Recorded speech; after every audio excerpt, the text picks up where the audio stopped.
Hello, Aries. How are you? Today is June 16th. I'm here to do your reading for the week. This is the 5th time I'm trying to record this video. Jupiter in Gemini is a little much for me right now. Hope you guys are doing better. This week, there is a lot of energy shifting. We have tomorrow Venus and Mercury moving into Cancer. Now remember, Mercury is ruling the Sun and Jupiter, which are both in Gemini. So things are about to get a little bit more emotional. Then on Thursday, the Sun moves into Cancer, and on Friday, there's a full moon in Capricorn. Now, with Cancer energy being square to our solar first house, you may find that your energy levels are going to be pretty, very fluctuating. And Mars is in Taurus right now. So if you're feeling lazy, like you don't want to put in the extra work, I would never normally advise this under normal situations, but don't. This is pay attention to your energy levels, because that Jupiter in Gemini is really overstimulating us sensorially. You want to make sure that you ground and rest and recompose yourself. There's another word that's not coming right now. Like I said, my brain has been fried basically with this Gemini season. All right, let's go ahead and get the overall energy for the week of June 16th, please, for the Aries watching this video. What's the overall energy for the week of June 16th? No, do not fall. Of course you did. All right. So we have friendship and spirit guides. Of course, things came out in 2, Gemini season, 2-minute mark there, 2:02. The 2 is very important right now. Let me read these to you. I'll start with the spirit guide, because that was the one I saw first on the floor. And it says, you've never ever walked alone. For each step you take is guided by a helpful and protective watcher who resides in the spirit world. Spirit guides come in many forms, including deceased loved ones, animals, and mystical beings who bring to you many gifts and lessons and always have your best interest at heart. All you have to do is be willing to accept their presence and pay attention to their loving messages, which can come in many ways. You're being nudged to be meditative and to go into deep commune with your spiritual guardian at this time in order to harness spiritual connection and esoteric understanding. And of course, we can't do that if we're scattered all over the place, trying to do a million things and have our energy in 3,000 different directions. So this is what I'm saying, like this week, you really want to make sure you put concerted effort into drawing in your energy, grounding down, restoring where necessary, respite, words like that. Like it's feeling very if you will, right now. Okay, so friendship. We all need friends, and a good friend is a rare jewel that is sometimes hard to come by. Spending time with someone who knows you better than others, whom you can count on, and whose company you enjoy, is a gift in itself. Instead of shutting people out of your life, try to open up a little more. There's nothing more therapeutic than having a catch-up or a good belly laugh with someone you trust. Friends add to the fullness of life. It's time to reach out and embrace an authentic relationship with someone who has your best interests at heart. Okay, well, so it sounds like the message that comes across in both of these is that like someone is trying to reach out with information for you. Could be, just a friend, could be a spiritual, a higher guide, some from the astral realms. But if you're distracted and divided, you might miss it. And so that's kind of also the idea, is to like pull in, ground down, so you can tune into what's important and sort of filter out what's not. So be very mindful of energetic expenditure, unnecessary, and focus on like what matters right now. All right, let's get the challenge energy.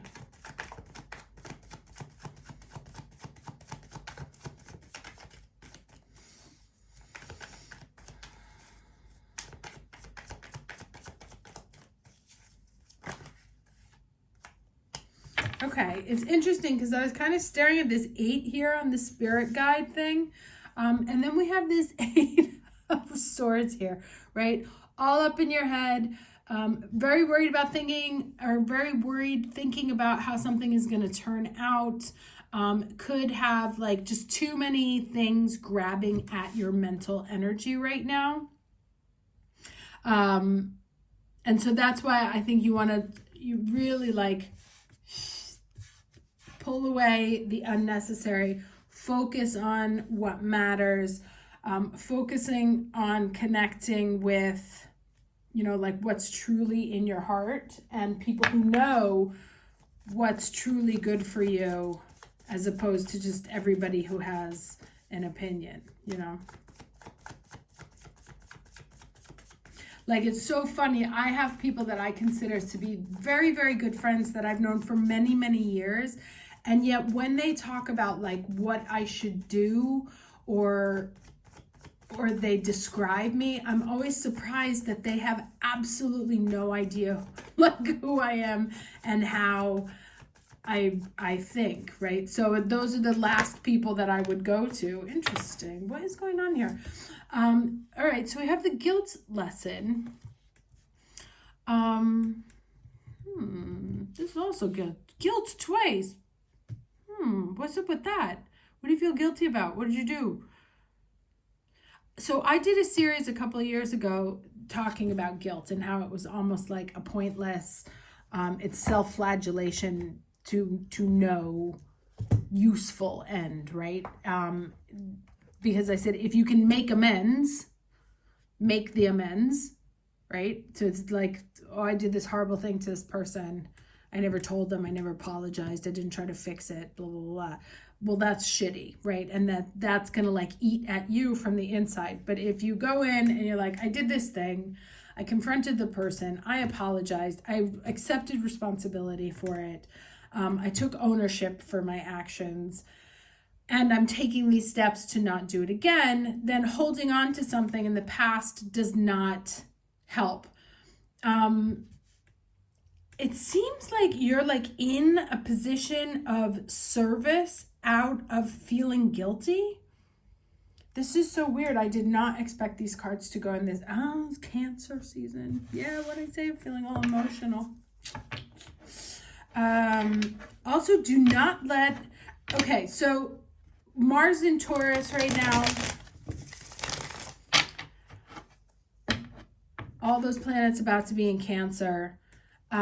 Interestingly enough, the two, I would say, connoisseurs of emotional manipulation, excluding Scorpios who are just manipulation, period, are Taurus and Cancer, right? Like they know exactly where to poke you so that you feel bad. My mother-in-law is a brilliant example of this. Where it's like, oh, you don't call me anymore. It's all right. I mean, I'm sure you have something to do. I mean, like, hopefully I'll still be alive when you come back from college kind of shit. All right, so I have Knight of Swords. So also be very wary, like, where you're keeping yourself in a mental prison. Chariot.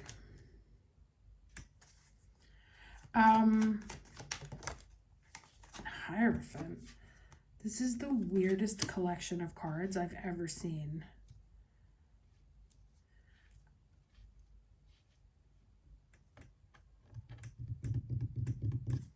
I'm going to get more because this is like so weird. All right. All right, well, no, okay. So what I see here, like if I'm just looking at these objectively, like what I see here is lots of movement, lots of information, right? And then here is stillness, a quiet reflection, preparation for a journey, preparation for commitment, moving forward. You see there, there's like triangles here in both of them. And a lot of stuff was coming up in the other readings talking about like having two choices. And here we have the two choices again. And you may feel guilty because you don't Like, you know what's good for you, but maybe someone else is going to get disappointed, or you have to screw someone else out of something. And so you're feeling guilty. Or like, okay, so like random scenario. Like, you have something that you want to do, but like you just signed a lease with your BFF, and the project needs to take you to some other physical space. And so in order to be able to do that, you now have to like let down your friend, or let down a commitment that you already made to, and you're kind of like stuck in your head about what's the right thing to do, and you don't know what the right thing to do is. So maybe you're like looking for counsel here, but because things have been so crazy, it's impossible to get a good read on what's best for you. Like, are you being selfish, or is this destiny stepping in, right? I definitely see a choice here. And I guess one of the options, you know, or in the choice itself, that it feels like one of the choices is for you and one has the potential to hurt someone else. So you're not making this choice.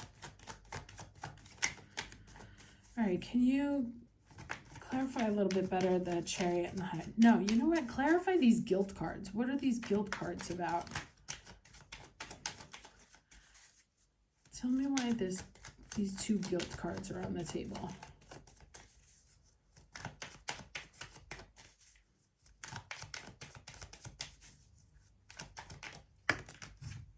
The High Priest. It's like, well, you already know. But again with the two, again with the stillness, you know. So now we have three, a triangle of couple moving forward. Like, maybe you want to break up with someone, but you feel guilty because you know that like without you, they can't function. Or, you know, you've been like taking care of an elder, but you get a phenomenal job offer on the other side of the world, and you don't know what to do. There's some movement, right? And ready to travel, ready to move forward, ready to get to the next level. Also 7, you know, so leveling up here. And then we have the divine couple of the Pope and the Papessa, as she's called here. The spiritual advisors, right? She talks about intuition and listening to what's right, but also fertility back here. Carrying on the lineage. This is about commitment. I don't know. I feel like you have a choice. And the Chariot was in between here. So like you have a choice, like maybe you're thinking about leaving a relationship, or you're thinking about leaving something that maybe you just made a commitment to.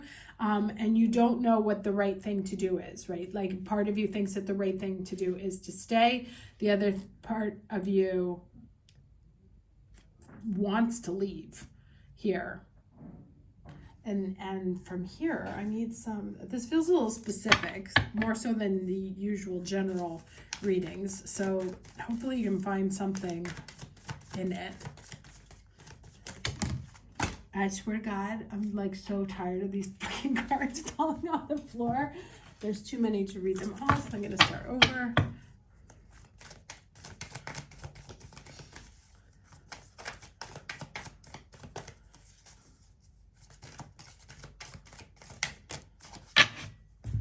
All right, what do we have here? Okay, Kuan Yin and compassion, a 9. Let's read what this has to say.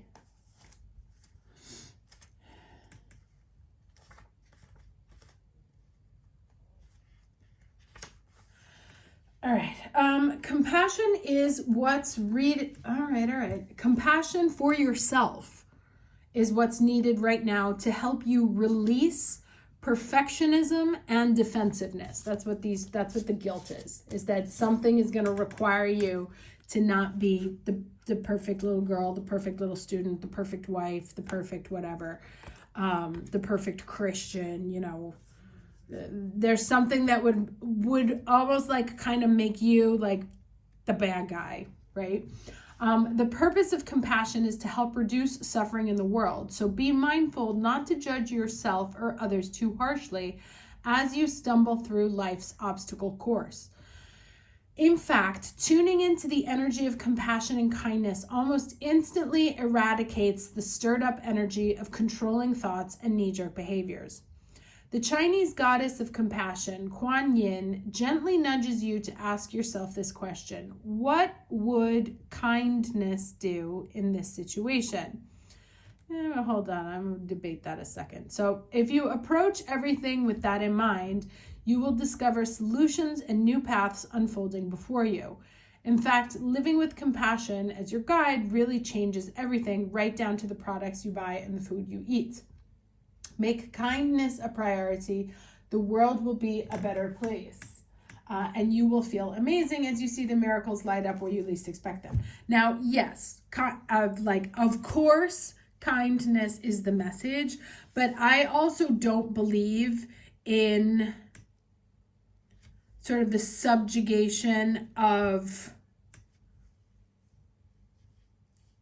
your self-will, like, for others. It's like, this is no, I don't want to make this about Taylor Swift again, but it's like, if there's a thing that's good for you, right, and it's a fair opportunity and no one gets hurt, it's not like I'm breaking up a marriage or there's a family element and whatever.